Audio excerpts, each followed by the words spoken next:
حضرت عبدالرحمن ابن عوف روایت میکند یک جوانک نزدم اومد گفت عمک جان همین ابو جهلش کدومیش است نشانم بده، نامش شنیدم نمیشناسمش.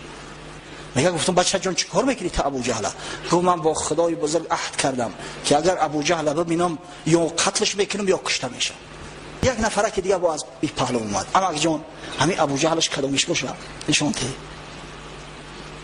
نشان شو دادم که همون مردی که در میان لشکر ایستاده است شمشیر در دست میبینه اطرافش محافظای ایستادیان ابو جهل همون شخصی بدگهر است.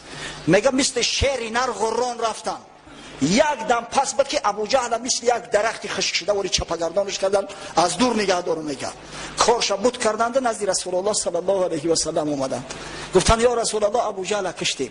گفت کدامت کشته؟ گفتن هر دمان. گفت کو شمشیرو را نشان دهید. شمشیرو را میگن نشان دادم به حضرت صلی الله علیه و سلم میگه که گفت واقعا هر دو تا کشته ای.